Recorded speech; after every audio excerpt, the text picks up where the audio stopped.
Olá, nessa videoaula apresento como um programa é compilado e montado na memória para execução de um processador MIPS 32. Nesse slide, observamos do lado esquerdo um pequeno programa fonte em linguagem C que usaremos como exemplo. Nesse programa, declaramos três variáveis globais do tipo inteiro, f, g e y. Nesse programa, há duas funções, a main e uma outra chamada sum. Ambas as funções retornam um número inteiro para a função que a chamou. Sum é chamada pela função main com a passagem de dois argumentos ou parâmetros, ou seja, dois números inteiros representados pelas variáveis f e g. A função sum simplesmente recebe o valor dessas variáveis, realiza uma adição e retorna o resultado dessa operação para a função main. À direita, observamos a figura com o mapa de memória do MIPS 32 que foi explicado na aula anterior. O compilador C para o MIPS 32 traduz o código de alto nível, o código-fonte de alto nível em linguagem Assembly. O exemplo do código mostrado do lado esquerdo é o programa simples em linguagem de alto nível que eu mostrei a vocês no slide anterior. O código Assembly produzido por um compilador típico é mostrado à direita do slide. As expressões .data e .text do código em Assembly são diretivas da linguagem Assembly do MIPS que indicam onde o código-fonte e os segmentos de dados se iniciam. Os rótulos ou labels são utilizados para as variáveis globais f, g e y.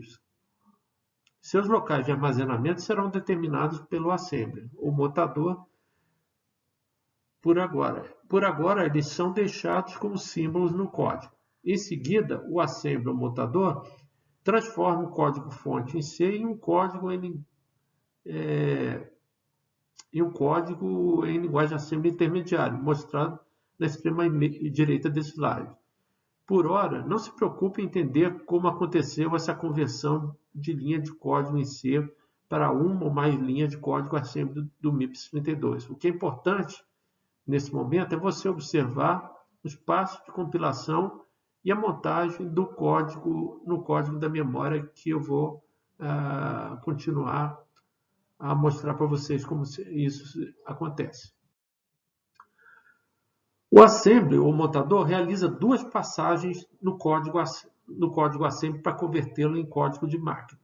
Na primeira passagem, o Assembly, ou montador, atribui endereço de memória de programa, ou endereço do segmento de texto do mapa de memória, às instruções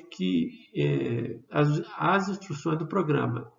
E encontra todos os símbolos, como os labels e nomes de variáveis globais. Seus locais de armazenamento serão determinados pelo montador. Na primeira passagem, eles são deixados como símbolos no próprio código Assembly. O código após a primeira passagem do Assembly é mostrado na parte direita desse slide. Ainda como resultado da primeira passagem do montador, em cima do código-fonte, os nomes e endereços dos símbolos são mantidos numa tabela de símbolos, como mostrado nessa tabela à esquerda do slide. Os endereços dos símbolos são preenchidos após a primeira passagem, quando os endereços das labels são conhecidas. As variáveis globais são atribuídas em locais de armazenamento no segmento de dados globais da memória, partindo do endereço 0x10000000.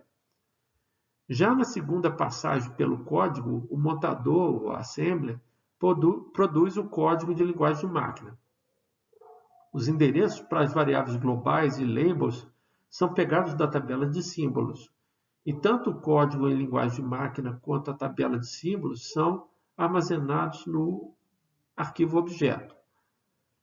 A correspondência de quantidade de linhas de código na conversão de linguagem Assembly para linguagem de máquina, para o processador MIPS 32, é de 1 para 1. Ou seja, uma linha de código em assembly do MIPS é convertida para uma linha de código de máquina do MIPS 32.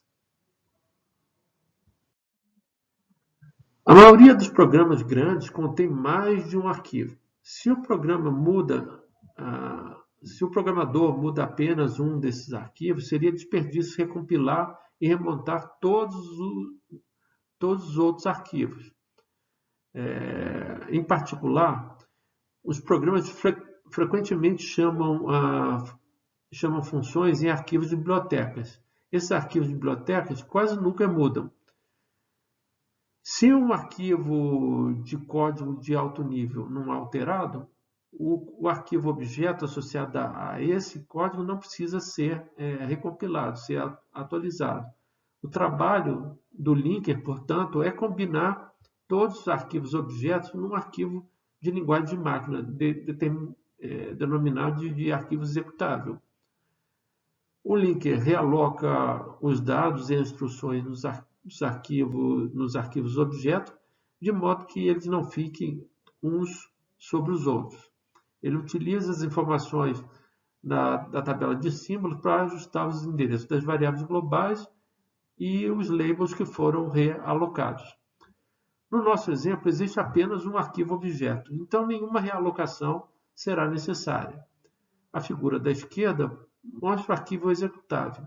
Ele possui 3 seções: o cabeçalho, o header, o segmento de texto e o segmento de dados. O header do arquivo executável informa o tamanho do texto, o tamanho do código em bytes, e o tamanho da quantidade de dados ocupados pela memória ocupado na memória estática. No caso desse nosso exemplo, a quantidade de dados declarado com variáveis globais em bytes. O segmento de texto possui as instruções para que elas sejam armazenadas na memória de programa, e o segmento de dados apresenta o endereço de cada variável global.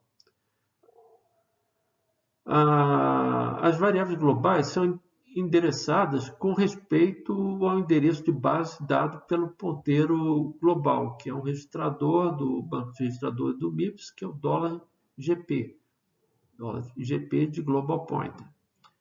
Por exemplo, a primeira instrução de armazenamento, store word a 0,0x8000,